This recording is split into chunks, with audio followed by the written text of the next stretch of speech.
Hey, what's up guys, John here. Imagine a scenario where our supply chains grind to a halt. It can have a massive impact on the supply chain disruptions, slowing production. Well, that's a scenario that's set for October 1st. If this unfolds, We do know that global energy systems, food systems, and supply chains will be deeply affected. 45,000 workers are set to stop going to work at 36 ports throughout America. Major strike impacting the Port of Baltimore and a lot of other ports along the East Coast could start in a matter of days. And that could shut down 5 of the 10 busiest ports in North America. The focus is on two things, Dee Dee: better pay and a ban on the automation of cranes, gates, also container movements. Which would grind autos, machinery parts to a halt, agriculture to a halt. If you're talking, everything from meats to eggs to furniture to clothes, everything would just stop.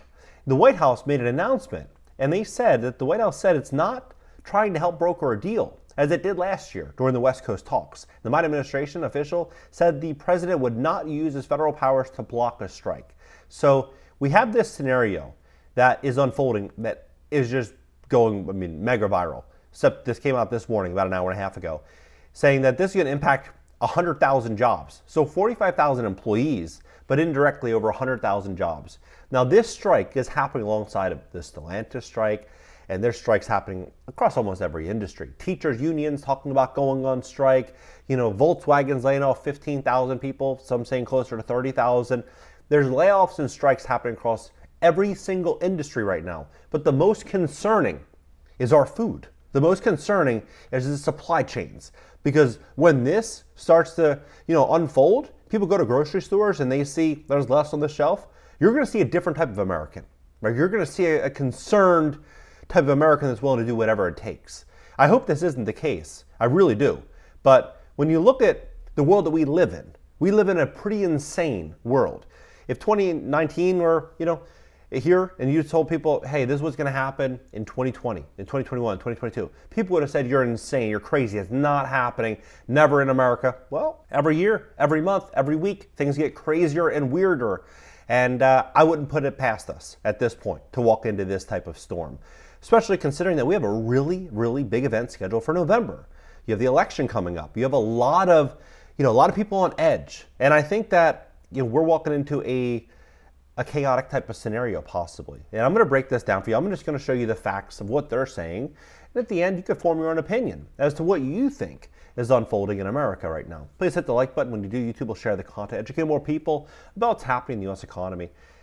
Crazy, crazy times. In July, a report on the fall of Denver and the fall of Ohio, 2 months before the media. In 2023, I predicted federal rent control would come and food price controls would come to combat inflation. The White House is now working to make both of these law. Passed the first ever federal ban on price gauging on food. My incredible team provides tomorrow's news today. Only 30% of all viewers are subscribed. If you subscribe, the algorithm will reward the channel and we can expand and grow and hire more researchers. Thank you for simply clicking the red button to subscribe to the channel. Now on to the video. From bananas to car parts, here are the goods that will be impacted by this strike. So just look at the actual magnitude of this scenario. They say that autos, machinery, and parts. Ports in the negotiation group handled $37.8 billion worth of vehicle imports during 12 months. So you got $38 billion, roughly, of vehicles that would be impacted. Then you have ports also lead U.S. in shipment of machinery, fabricated steel, and precision instruments, coming in at $97.4 billion, $16.2 billion, and $15.7 billion respectively. Then agriculture, they say 3/4 of the nation's bananas imports from countries like Guatemala and Ecuador land at ports in the East and Gulf Coast, says Jason Miller, right? Then you even have $18 billion a year U.S. beef and pork export market, and $5.8 billion poultry and egg exporter sector relies on refrigerated containers that cannot sit idle for long. About 45% of waterborne U.S. pork exports and 30% of beef exports were shipped via East Coast and Gulf Coast ports in the 7 months of this year. More than a quarter of U.S. eggs and egg product exports and around 70% of poultry meat exports shipped from ports along the East and Gulf Coast, according to Customs data and U.S. poultry and egg export. You have consumer goods. Furniture valued at $23.4 billion. You have apparel at $32.8 billion.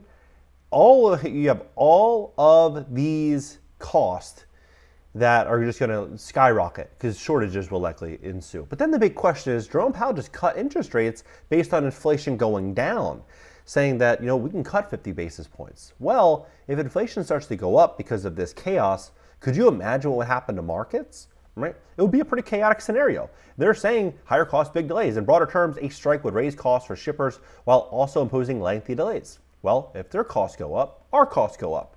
If there's the same amount of demand and half of the available product, prices are going to be going up in a very, very big way.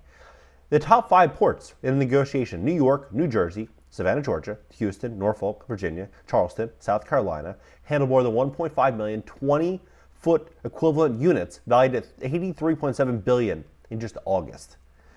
So this scenario is moving very, very, very quickly. This came about 2 hours ago. Shippers scramble for workarounds ahead of looming U.S. East Coast port. They say it's going to, reduce payroll jobs by about 100,000. And U.S. companies that rely on East and Gulf Coast seaports are importing early, shifting goods to the West Coast, and even putting cargo on pricey flights to hedge against a threatened October 1st strike that could jam supply chains and reignite inflation ahead of the U.S. presidential election. This is just another headache after everything that we've been dealing with. Now, what's very fascinating here is they mention the bridge collapse, and that happened in March and June. So March through mid-June. That to me feels like 2 years ago, right? Because every week another crazy, insane event unfolds, right?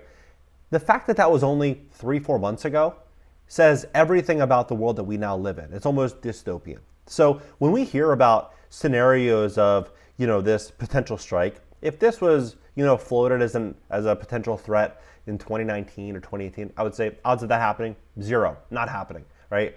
I wouldn't even look at the story. I would say, it's not even anything worth talking about. I know America won't allow something like this to happen.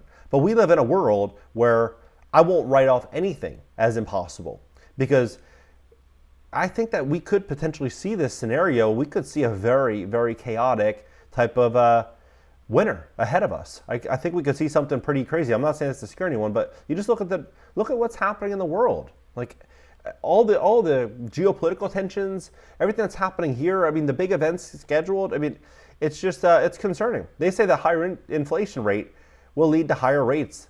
Right? This is what they are saying. So if they increase interest rates alone, let's say the strike, happens and it's resolved within a week or two.